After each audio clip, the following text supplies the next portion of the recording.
you got to get to know people on an individual level. That's how you inherently know how to manage them as well. In my opinion, you'll never understand how to manage someone properly if you don't actually know them. People are all different and people react in different ways and people want to be managed in different ways. From that day, it's like lean into your strengths. You always can work on your negatives, but you always going to have something inherently that you're not that good at. I kind of thought that by now someone would have taken ownership of helping people in FIFO with their money. It's a space that I'm very passionate about. Welcome to Tradies Who Lead, the podcast bringing practical leadership to every tradie.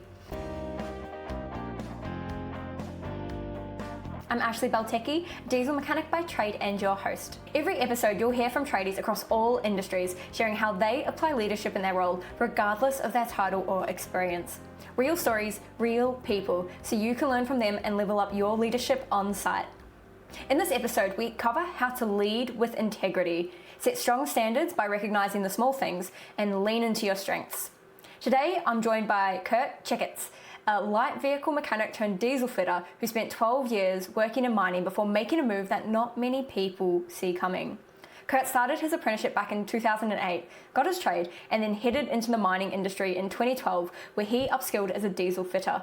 Over the next decade, he worked his way into leadership, spending the last 5 years of those leading teams in one of the highest stake environments you can work in. In those roles, he learned firsthand what it really costs when standards slip and what it takes to build a team that holds the line when the pressure is on. He's since taken everything he learned on site, the FIFO lifestyle, the financial discipline to make it work, and built Blue Collar Money, a mortgage brokering business built specifically for tradies and FIFO workers who want to turn their hard work into real financial results. Thanks for joining me on the podcast today, Kurt. Yeah, lovely to meet you face to face. Yeah, definitely. I'm excited for what I think will come up in this conversation just based on the chat we've had already and some of the experiences you shared and ideas about leadership that we shared with each other. The first question I ask all the guests on the podcast is, what does leadership mean to you? I had to have a bit of a deep think about this, but I think it's empowering people to sort of get the best out of someone. Sort of refer that back to even coaching and sport, that's kind of the best out of someone, right? And I think you get a lot of reward as a leader when a team performs, but then the individuals perform well themselves. So empowering people in a nutshell. I like how there's still so much depth to that we could definitely unpack, but it captures a lot as well. Where did your leadership journey begin? I mean, inherently, like, you think about sport as like your sort of first sort of part of life where you might take on some sort of responsibility, I suppose. I've always played a lot of sport in some capacity, given I could talk a lot. Probably ended up being the captain of the footy team or, you know, in some sort of capacity. But then probably leading into, I was a mechanic new school at 16, was a tradie by the time I was sort of 20, and then quickly got into mining when I was really young. So 21, sort of started in mining, cut my teeth in the diesel fitting space, and then I think I was a pretty young leading hand. I got sort of promoted from the floor to the supervisory sort of role, and in mining that's sort of leading hand. And I think I was sort of 25, 26, so I probably felt really out of my depth then. And yeah, that was sort of my first real leadership role. Like, and I vividly remember being up to like a leading hand. I felt like a lot of pressure, and then within like that week, the supervisor went home sick, and then the other leading hand went home sick, and all of a sudden it's you. And that's that real like, oh shit, what's going to happen here moment. And you sort of have to own those moments, don't you? Yeah, that's a long time ago now, but that was sort of my first real like leading like large groups of trades. I think many of us have that sink or swim experience when we get promoted into leadership for the first time. Thinking back, what do you wish you understood about leadership being early in that journey that you now know? Well, you don't have any idea. You're naturally just doing what you think leadership is, right? And I think some people can come into that position where they need to tell everyone what to do. If I constantly monitor them, and I certainly wasn't that. I think I had enough emotional intelligence to know what a good leader was or good manager was compared to others. I think everyone's had a bad boss in their experience. But to answer your question, it's leaning into those strengths. Like, if you've got some strengths from the start, identifying your strengths. So again, I'll go back to when I first sort of got that sort of first leadership role on a mine site. Did you work in coal mining? Was it coal mining area? Yeah. Yeah, so coal mining, we adhere to the Coal Mining Act. So it's an actual act that's, 120 pages long, and there's lots of obligations behind it. Big and scary, and to be a supervisor in a coal mine, you've got to be appointed. So a part of that, there is an appointment with like the manager or the senior site executive. So for someone who's 25, just, have no idea about this stuff, you sort of don't really know what you're getting yourself into. And it's quite a lot of obligations that come with it. So you've got to have like a one-on-one interview, right? And there's a bunch of questions, and, you feel like you're on a test exam. But at the time, I had a really, really good senior executive. He was the boss of the whole site. And he was pretty strict on what we understood around the Coal Mining Act. But then at the end of the sort of conversation, it was like, he would say, do you think you are ready to be a leader? And sort of put you on the spot. And I just said no. And he goes, well, what's your concern? And I said, I just don't feel like I know enough. I don't know all the answers. And it was more around like knowing all the answers with what goes on the actual floor, or how to fix this machine, how to do that, not leadership. So he goes, well, the reason we want you to do it isn't because you know everything about every machine. He goes, well, the reason we want you to do it is because you're a really good communicator, and we feel that you care a lot about people and you can articulate things very well. So it gave me like a bit of confidence that I've got a few strengths there. And from that day, it's like lean into your strengths. You always can work on your negatives, but you always going to have something inherently that you're not that good at. So it was something that I really had to take it and run with since 6 years ago, and it's worked in my favour. I think it's so easy to focus on the things we're not good at, especially when, as a culture across all trades, we value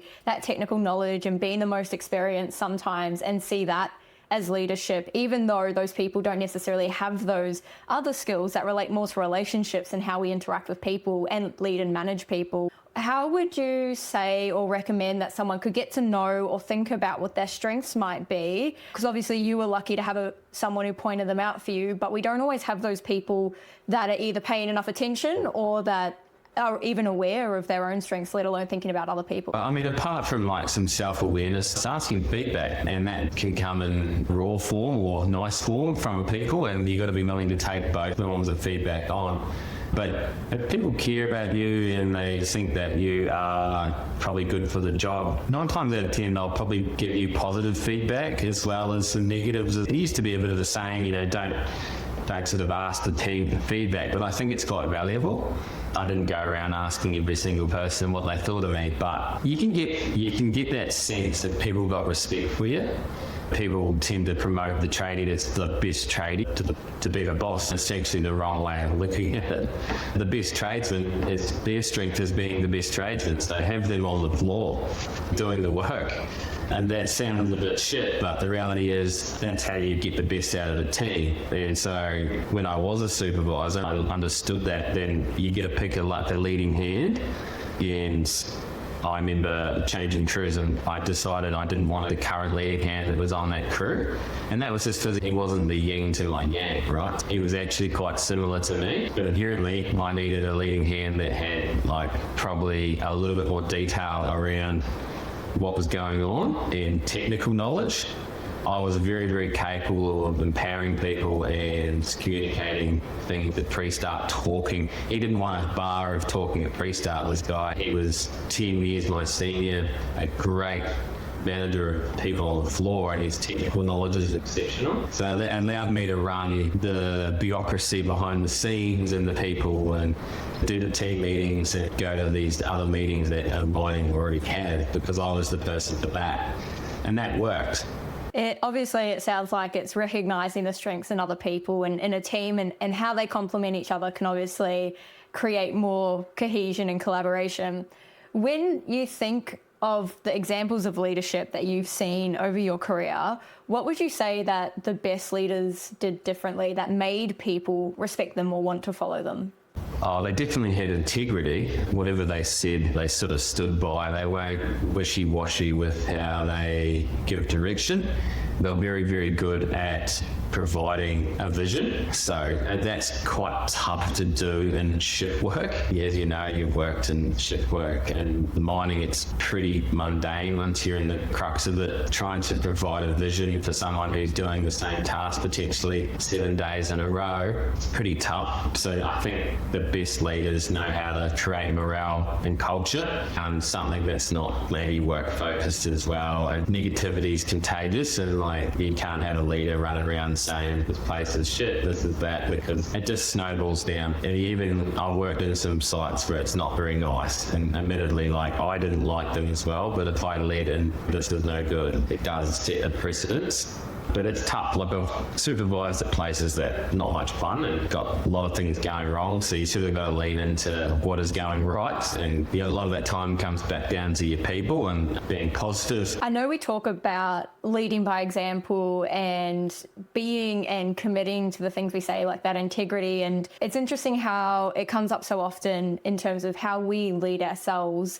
But I like that you bring it up in the context of what we say we do, like following through is an example of that integrity, because I think it's so easy to get busy and say you're going to do something and forget about it. And it's not a lack of intent or a lack of good leadership, but it can break down trust with other people so quickly. And that's whether you are in that formal leadership position or even just someone on the team who's said you're going to help someone or do something. And it's so easy to miss those small moments that can either build or weaken a relationship. When you have gone and, I guess, changed shifts or changed teams, and sometimes because they might not be happy with the change or if things aren't going well in the workplace, there is that sense of negativity. How do you build relationships and trust with those people so that you can actually successfully kind of motivate them and engage them in what they are doing? You got to get to know people on an individual level. That's how you inherently know how to manage them as well. In my opinion, you'll never understand how to manage someone properly if you don't actually know them. People are all different and people react in different ways and people want to be managed in different ways. You don't have to go up to someone and say, how would you like to be told what to do? There's different leadership models and we can touch on that later. But yeah, you've got to get to know people on an individual level. And I think mining creates that sentiment for it because you're away from your family, so people mental health is quite paramount. It might be slightly different on a site where you go home every night to your family and there might not be as much empathy as mining potentially, but I'm sure it's all the same. You still got to get to know someone on a personal level better, and it's just having normal conversations. It's not how's your day, but it's like how's your wife and kids, how did you go on days off, did you go fishing? There's all that chat, but you build off that and you build a relationship. It sounds so simple, but it's something that doesn't happen enough in our trades because it's so easy to be busy, be under the pump. And I even remember, I think back to early in my career, having one manager say to our team, if you can't talk and work, don't talk. And that was ultimately communicating that investing in the relationships with your team wasn't valuable. The work was all that mattered. And that can be quite a hazardous mentality to have in a team where we are under the pump, we do work very hard, and we need to be able to have that support and resilience from having relationships with people around us, but especially as leaders. You obviously mentioned that having to be flexible obviously starts with understanding people, but that you need to use different approaches sometimes. What tool or framework do you use to think about how you should be or could be flexible managing different types of people? Yeah, this is something that I didn't actually sort of naturally learn. It's a situational leadership model. It looks like a big pie chart and it's sort of got 4 quadrants. And, the difference between managing an apprentice, a first-year apprentice, and a 50-year-old bloke that's done the job for 30 years are vastly different. And the apprentice will be like a highly directed, like highly monitored sort of task. You give them the task, you're constantly checking all to make sure they haven't hurt themselves or they're doing the right way. Whereas the bloke or the lady that's been here for 30 years has done the job, you can rely on them. They don't want to be pestered either. They just want to be told, yep, this is your stuff for the day and away you go. When you break it down, every generation sort of likes being treated like slightly different. And I guess in mining, I was in a position where I was sort of young, but I had tradesmen that was in their 60s when I had apprentices that were 18, and to see the dynamic between them, and it takes a little bit of emotional intelligence, I think, to sort of gauge that. You do get these sort of leaders that have come through the door and they could think they can just sort of talk to people the exact same way. It doesn't work like that. Some people want a little bit more emotional support than others, and the actual leadership model that we're taught is we're understanding what quadrant do they fit in, and once you've sort of got those 4 quadrants, you can sort of mix mix and match both of them. But I think like ultimately, once that sort of whole model clicks, you just really realise that everyone needs to be managed to be slightly different to one another. I think back to my first supervisor, and I dare say, whether he knew it or not, he had a very similar approach. And why that stood out to me even as an apprentice was he would check in on me every 15, 20 minutes, but when he went to check in on the other mechanics, he pretty much left them alone unless they came to him, or he's like, I've got to go on a road test, I'm just letting you know that I'm going. And that ability to understand where people are at and to cater to them made him one of the best leaders I've had in the industry. And I still think of that example to this day when I think of who do I see as a good example of leadership. But it requires paying attention to people. Otherwise, you don't really understand where they're at and how they're responding to what approach you might try first. Yeah, it sounds like you've had someone pretty solid in leadership. It's probably quite rare, to be fair. So kudos to that man. And I think it comes back down to, like, if you're not really all over what's going on in your workshop or however you want to look at it, your construction site, knowing where people, what they're up to and what they're doing, what's bad, what's unsafe, you know, it's where things can go wrong. The standards, like, of what we walk past, the small stuff, when we have that small stuff that we're going to accept can lead to bad stuff. And unfortunately, I was part of a pretty bad incident where a coal miner got crushed inside a bull truck. He didn't pass away, but he can no longer walk, right? So really, really bad, flowing out from the bone basin on site. So when something that bad that happens, police take over the mine site and they take over the whole incident, and essentially it turns in from an incident on site to like a federal investigation. So I went from managing blokes thinking I was doing a good job to sitting in front of a police prosecutor, not because it was my fault, but because I was one of his frontline leaders. They're trying to paint a picture of why he's made that decision to do what he'd done, and he'd just broken what we call a cardinal rule. He hadn't used any isolation, snuck up on the truck while on a watt pad and decided to take the risk, and truck started up, wheel other way, got squished,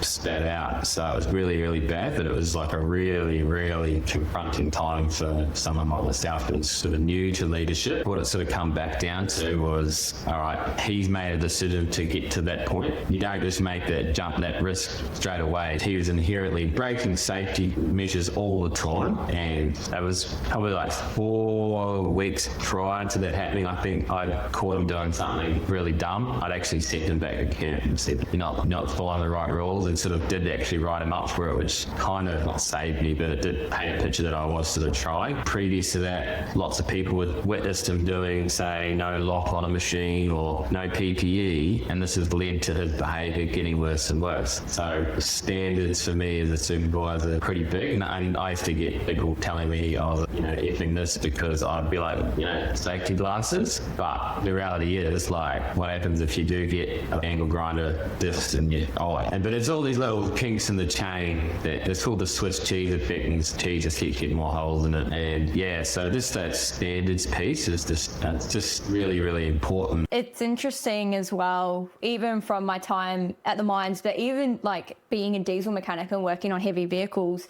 they are industries and trades that come with more liability. Like in terms of being a diesel mechanic, if you make a mistake on brakes, you can be personally liable, whereas that level of consequence doesn't necessarily exist for light vehicle mechanics or for like a carpenter, for example, who's building residential houses. So I think it adds a new layer, but it is, and I know when we spoke on the phone about it, it's such a horrible example of what can go wrong, and in most cases it's not that extreme, but it does really showcase how the little things matter. And it might be safety behavior, it might even be how someone's treating the rest of their team, and what is the downward spiral if that goes unaddressed from, okay, they're getting away with spreading a few rumors or making a few nasty hostile comments, and suddenly you've got a team who has terrible trust, poor morale, and they're all getting ready to fly the coop because they're miserable at work. And as much as that was, I'm sure, like you said, a very confronting lesson, the way it probably changed how you thought about those small things would have been dramatically impacted. Yeah, like it's sort of like laying the foundation to create good cultures, to have all the small stuff done well, and it's all the stuff people obviously don't want to do sometimes, like putting gloves on or glasses, or it's just that foundational stuff. And I think that can go back to your personal life, you know, a bit of routine, maybe exercise, you know, you've got like a routine that's foundations into your day. I think that's really, really important. And in terms of, I guess, those small things, it's kind of like the saying, count your pennies, don't count your pounds. Obviously, it's UK. Pennies and pounds isn't exactly Australian, so we'll count our dollars. Oh, it's all dollars. I'm going to stop that analogy. But I think all listeners have heard the phrase, and it is the idea that the small things accumulate, so we can't just look at the big picture. But leading into what you do now, and I remember being quite shocked coming from Melbourne into mining, it was such a surprise that so many people in the mines were kind of crying broke. I'm like, I've never been on more money in my entire life, like freshly qualified, 21, money coming out of my eyeballs was how I felt. But what is it that you actually do now in terms of continuing to lead and empowering people financially? So I left mining. I was doing mortgage broking sort of on the side. It was kind of like my exit out of mining ticket. I'd set myself up financially through mining. So I was like, I'm just going to do this. I'm very passionate about property and finance and all that. So mortgage broking was a good fit.